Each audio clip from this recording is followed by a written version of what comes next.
Okie dokie, so we have a leg day. I'm feeling quite a bit better than yesterday already. You know, when you're sick, you want to take things slowly, right? So you don't want to force things. Things went to shit naturally. They will go back to normal naturally as well, as long as you keep training, of course. So for me today, I'm not going to force anything. I'm going to listen to my body, and that goes two ways. If my body is feeling tired, I am not going to go heavy. But if my body allows me, I'm just going to do the training that I originally wanted to do. Like, people often say listen to your body, and they are absolutely correct, but I feel like most people will use it in the way, or they will use it as an excuse not to train hard. But listening to your body, right, that also means that if your body has energy, you can fucking use it. So today, I don't know how it's gonna go. I did eat some food already, but I'm still in this weird state of, my body is craving food but rejecting it at the same time. So this morning I had 8 eggs for breakfast, and usually, well, I eat that shit for breakfast in a literal sense because it's the breakfast I love and eat almost every day. But this morning, it was like, yeah, it was a shit show to get down. It was really hard to eat all those eggs and and get them down. But hey, we managed. I ate some food. I think that's good. We lost almost 1.5 kilos though, like over 3 pounds definitely lost, which is a lot in one day, but not to panic, right? I mean, I got sick, I didn't eat for a day, it's not muscle, it's water weight. Like when you're sick and you're bulking, right, and you see the scale drop down, don't worry about it because you're not gonna lose like any significant muscle, if any, in a couple days. It doesn't happen, right? If you lose weight or gain weight rapidly, it's also like when you binge, right, and you gain like 4 pounds, whatever, right? It's just water weight, it's not fat. So it's the same when you're sick. Don't worry about like the scale going up and down drastically. That's why also like you should weigh yourself daily if you want to lose or gain weight, but don't be fixated on the daily changes. Instead, what you should do is you change or you take like a weekly median, not an average, because an average, if you have one day dropping down insane amounts of weight or gaining insane amount of weight, like on an average, it will affect your average, right? But if you take the median, which is basically the middle value of all 7 values of the week, then you're not affected by that stuff. So for me, yes, I will have 1 or 2 days with a lower weight, but in the grand scheme of things, it will not affect me drastically. So I'm just gonna eat my food, or try to eat my food and ramp things up again slowly.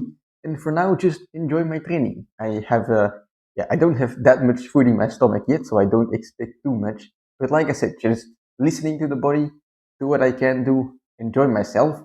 So first of all, that's gonna be Nordic curls. I'm gonna go outside and actually I'm gonna do some weighted stuff. If I have the energy, I'm gonna go up weighted Nordic curls again because, oh boy, last time we got some results from that. So I am excited to do it again. I hope I have the energy. And if not, well, if I don't have the energy, then I will just do some pump stuff. Pump up the hamstrings, get the blood flowing and going, the heart beating and ticking, and so on. So let's go outside.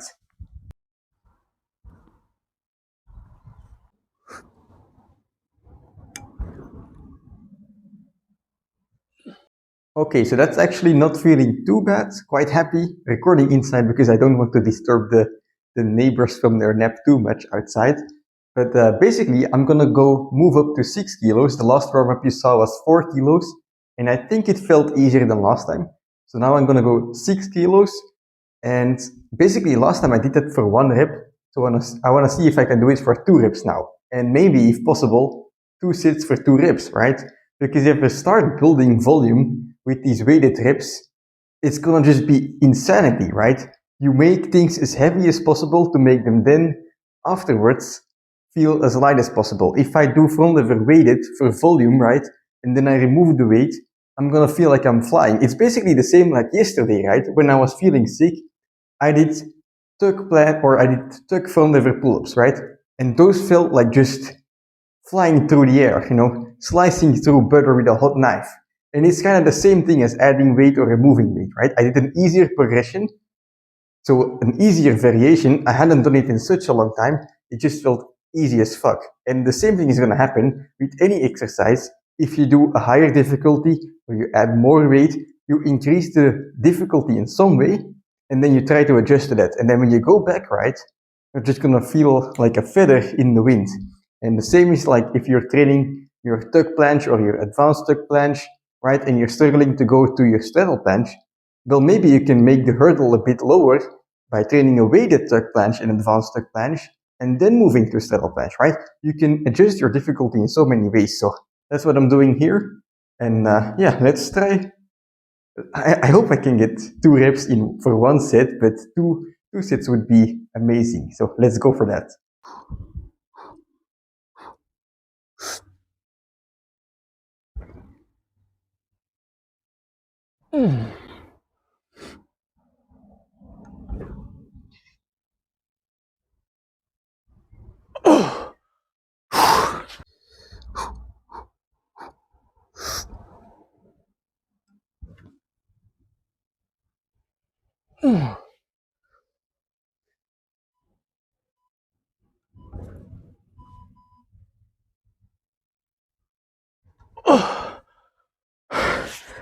All right, not too shabby. So nice. I had to do it twice or thrice. No, thrice, 4 times. I don't know. The name becomes potato fries. But anyway, very happy with this result. I'm gonna do some finishing off work for my hamstrings because I do these heavy stuff thingies and the volume is very low, right? So to compensate for that, I'm gonna do some more of the volume stuff in my finisher sets. Last time I only did one finisher set, but this time I'll do 3, get the blood flowing in my hamstrings. And what I'm gonna do to do that is some finger assisted Nordic curls. You know, people see me doing like these finger assisted Nordic curls and I think it's a finger push up, but it's just a Nordic curl, you know. I am assisting the Nordic curl, making the weight lighter on my hamstrings by using my fingers. So yeah, that's just something to keep in mind, but you can use this as a progression to basically learn the Nordic curl in the beginning, because it's a difficult exercise, you know, to just get straight into. If you just try it without any training, most likely you'll fail. But if you use your fingers as assistants, you know, you can build your way up. So couple sets, get a good burn, and that's it. Let's go.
Alrighty, so Nordic curls went okay, not even just okay, they went fucking amazing actually. So that means that the energy is coming back, I guess. So I might as well do some pistol squats. Now the pistol squats, you know, out of the big 4 exercises, planche, front lever, Nordic curl, and pistol squat, I would say the pistol squat is the heaviest on the system. It's not only a leg exercise, you're basically using your entire body. And the proof is in the pudding, you know. If you try this exercise for like an endurance set, like let's say you do a pistol squat every 3 seconds, no rest until failure. try that shit. I've tried it before until 50 reps, and you will be gassed out. Like, it's insane. But basically, what I mean to say is that the pistol squat is a full body exercise.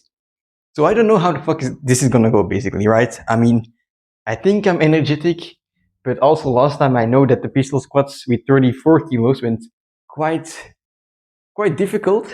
So yeah, I mean, I guess there's only one way to find out, right? You fuck around and you find out. But basically, I'm gonna take these for a ride, 34 kilos.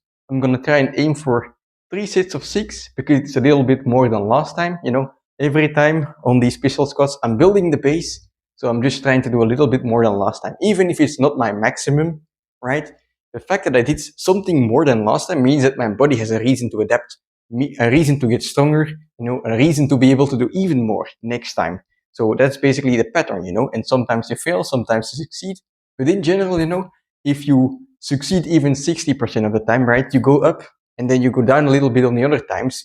In the end, you're diagonally going to go up overall, right? Overall, you're going to become stronger. You're going to look back and see like, oh, today's weekday is actually stronger than a few months ago, my strong day. So that's what we're aiming for.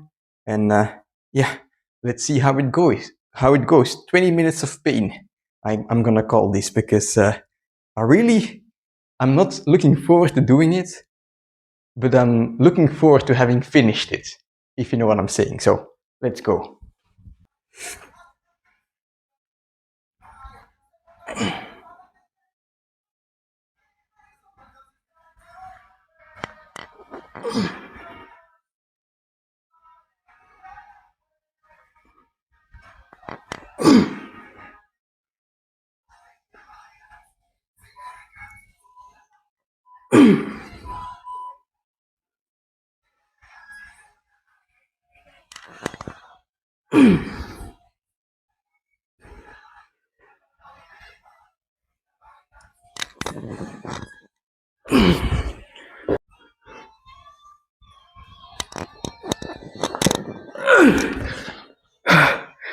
Fuck.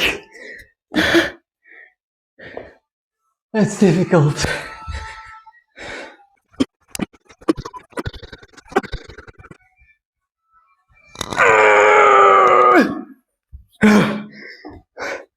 Holy shit.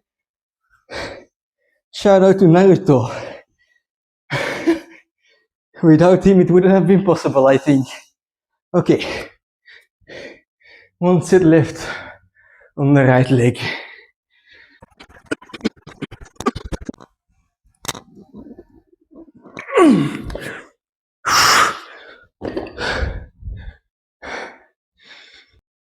All right, those squats were RP 9 or 10 at least, They were not easy, but we got them done anyway, and that's the important part. So now all that's left is to do some mobility training.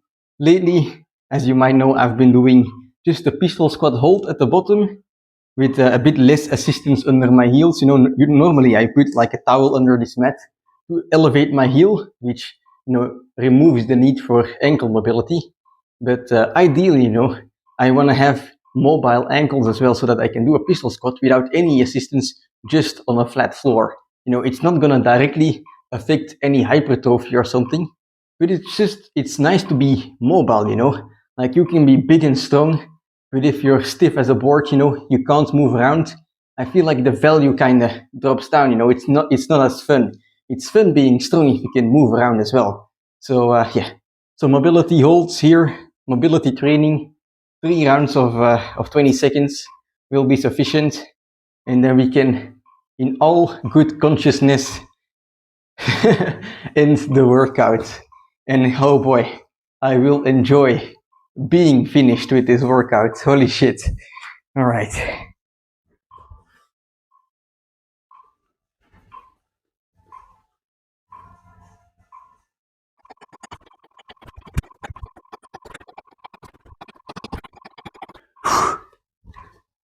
Okay, so that's gonna be it for today's workout, and boy, I'm happy it's finished. Usually, I'm a bit disappointed that the workout is done already, but I'm really gonna enjoy my rest today.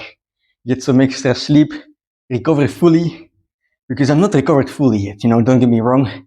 especially like the sleep department. I did not sleep for one entire night, and I'm kind of a baby when it comes to sleep in general. And I think people who work out hard know this, but sleep is important, you know. And if you don't sleep, you will feel it. But nonetheless, I'm very happy that the workout is done.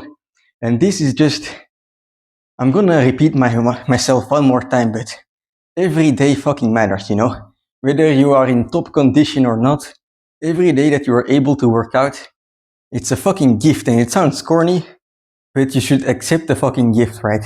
Move your body, and even if you're not gonna make any physical gains, right? Even if you're sick or you're injured and you're not able to perform to the best of your ability, to your liking, still showing up is the most important part, because every day you have the ability to get a PR on how many trainings you've done, you know? Yesterday you might have done 150 trainings, but if today you train, you're gonna have 151. And that doesn't matter, you know. The PR always, or you can always improve that PR. Whether it's on your first day or on your first century, right? On year 100, you are able to improve that PR. And every time you improve that PR, it's gonna be a mental gain, a mental PR as well, because you know that you've been putting in the work. And so, you know, like I said, it's just the most important part. So people say, you know, when you're sick, don't work out. And I'm not saying that you have to work out. Like some people like just do this for a hobby. I get that. And they do this for like a second or a third hobby in their pastime when they have time. But you know, still, like moving in itself is so much fun. And if you're serious about making gains, you know, putting on muscle, cutting down fat, getting strong, whatever it may be, if you're serious about it, right, then you don't want to make excuses for yourself.